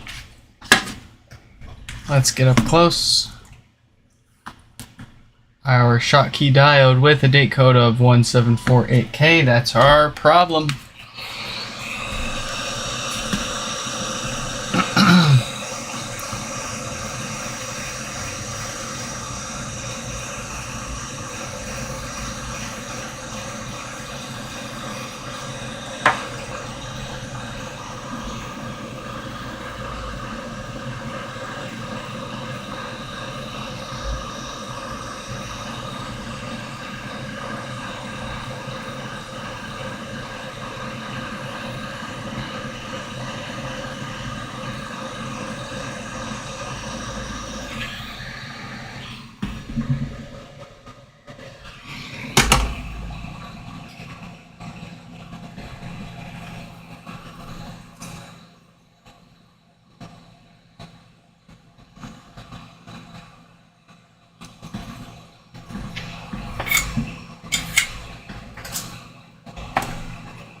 Alright, are we a perfectly normal working HomePod again?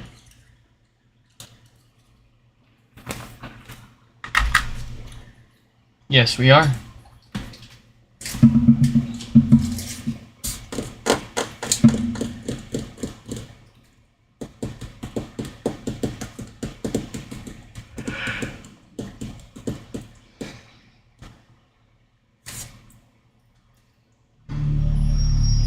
Yes. Clean bass, clean power, clean offset. Let's put this together.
We need a fresh basket, one that's preferably not broken.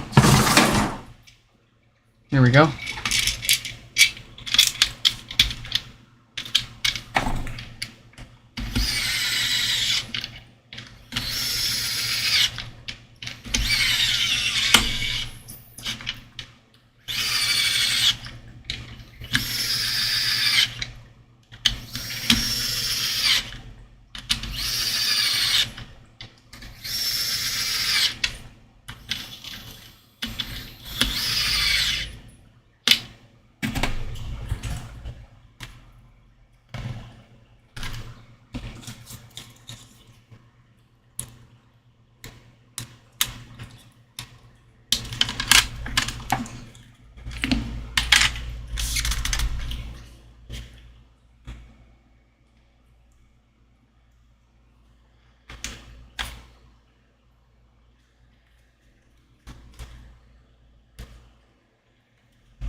one more HomePod after this. And then we'll be caught up.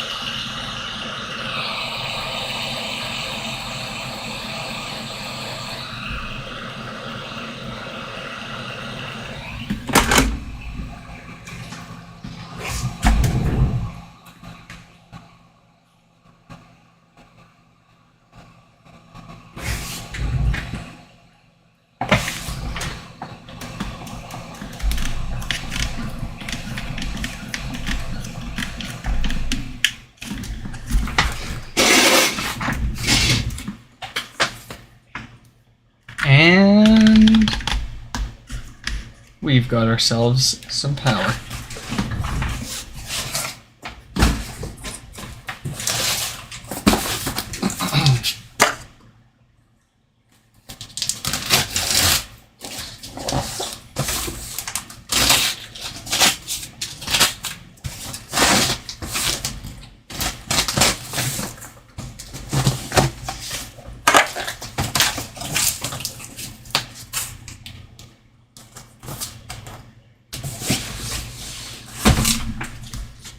I'm having trouble connecting to. Beautiful. Edwin is good to go.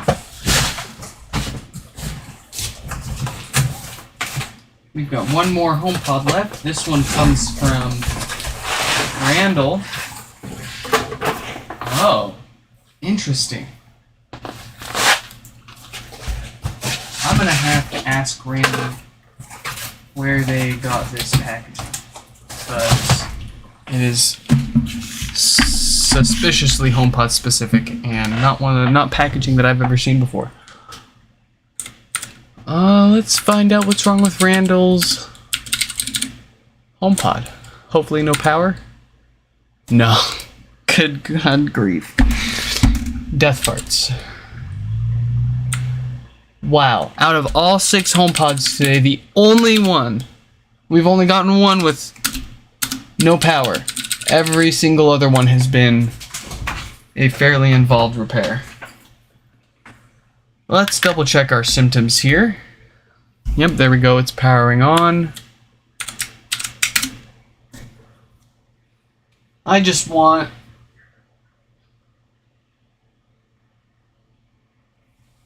I don't know what I want. I don't know what I want. Okay.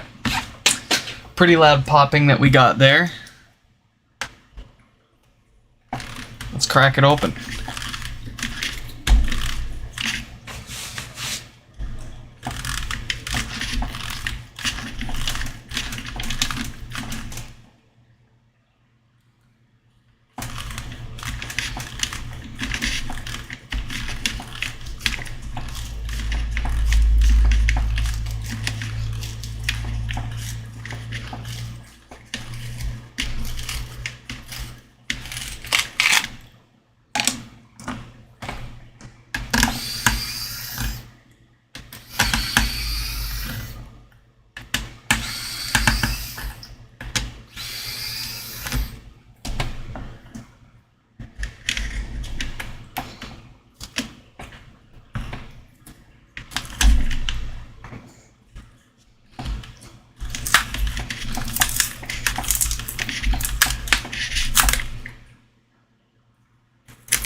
There's something wrong with my finger.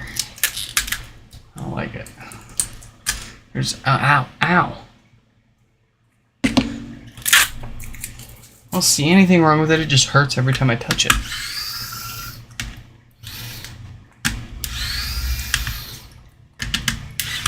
Oh, man, that hurts. Oh, shit. What is wrong with me? We've lost our ring finger. Wait, the ring finger's this one, right? Ow, ow, ow! Oh, no!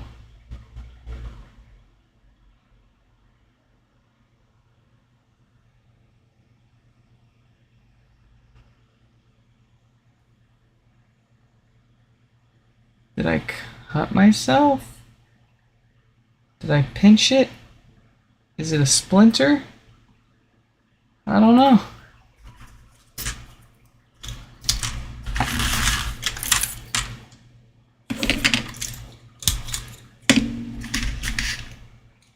Nick fixed his finger.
I'm getting sick of your glue, Apple.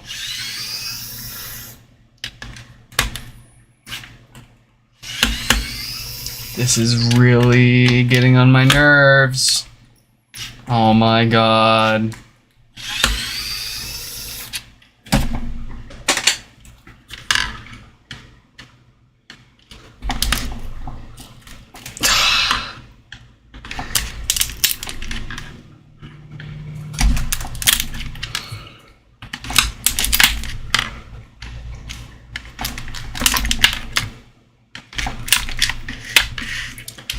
This is actually stupid. This should be illegal. This should be illegal.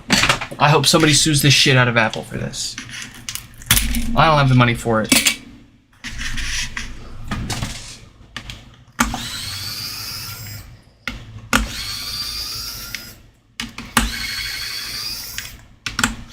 But I will be more than happy to testify if you do it for me.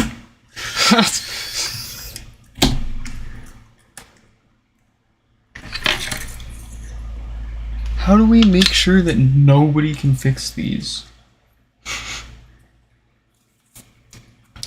I'm sure they're not at the drawing board coming up with ways to intentionally make... Well, I take that back. They very well may be intentionally planning certain things to make them irreparable. It would be nice to think that they don't do that, though.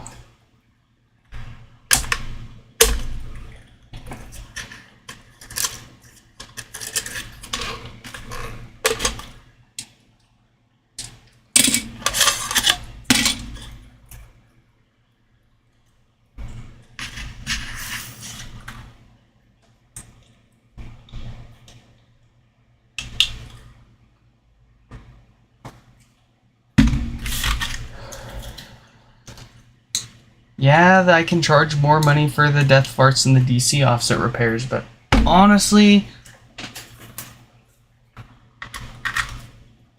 like, I'm not doing this, well, I do it partly for the money, but like, it would just be nice if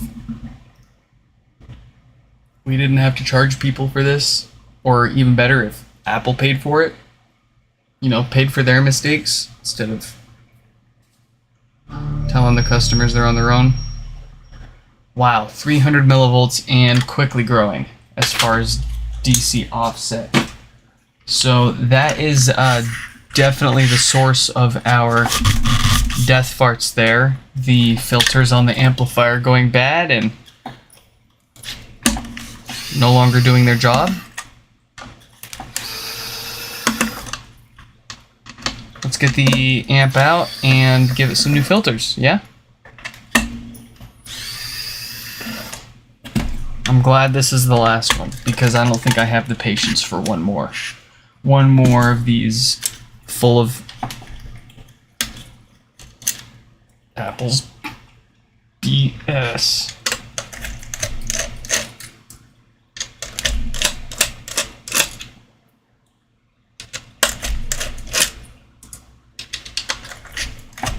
Yep, and of course they glued the shit out of these screws too.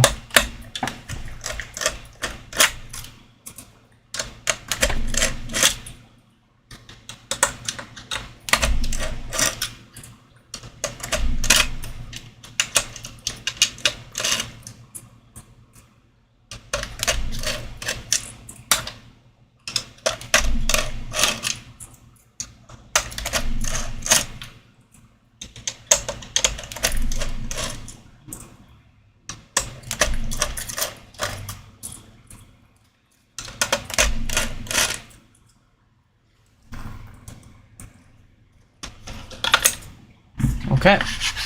Well, I mean, they can't all be no power repairs, right?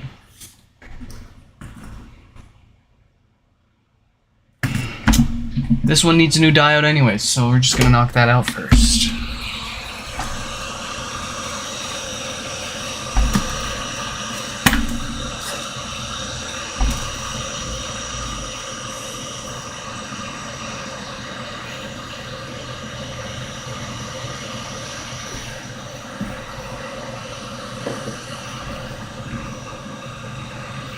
Yep, that's a date code of 1748K. If you haven't heard us say it hundreds of times by now, I'll say it again. These are the diodes that continue to fail and cause no power. This is what Apple deserves to be sued into oblivion over. If we ignore that and we just say, oh, well, it works fine now, and we fix the problem it was sent in for, it's going to come back to us for no power. So we're going to fix that first, and then we'll take care of the real problem here.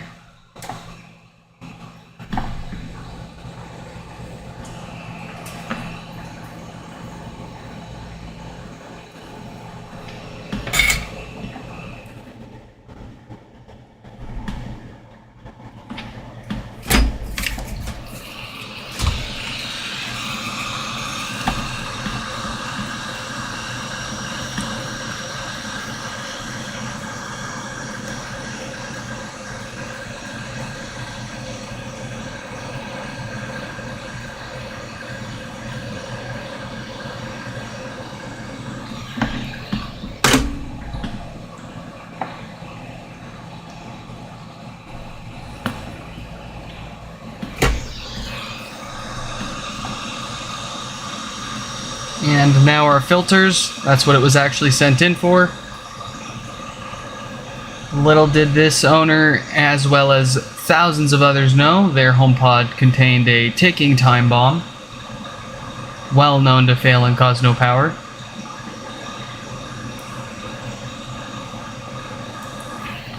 And Big Boss Apple just continues to stand by. Oh, we don't need one of those. We need a couple of these.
Okay.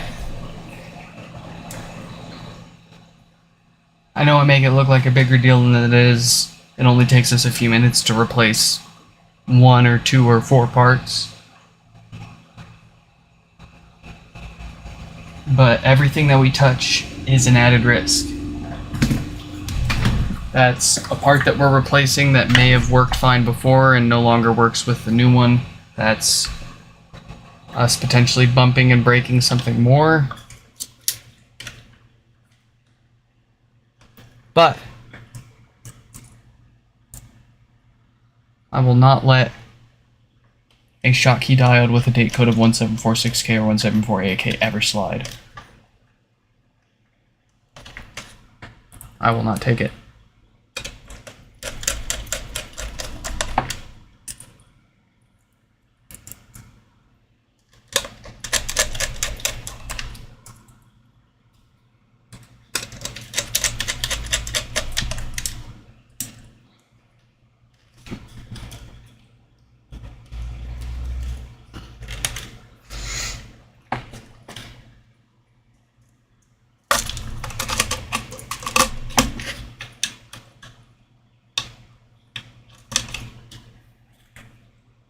I don't need that yet.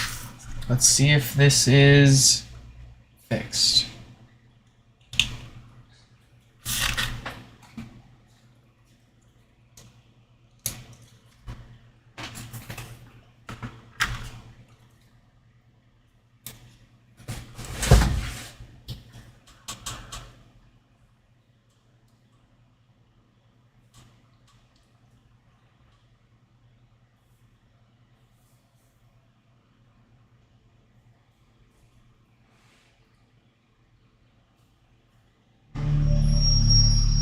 Look at that. That is an acceptable offset. Way better than what we had before. And certainly enough to stop those death farts from happening. So we can put this together and we'll be all done for the night.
Powering on. I mean, it's the problem is fixed, but we'll go ahead and make sure that everything is put together properly.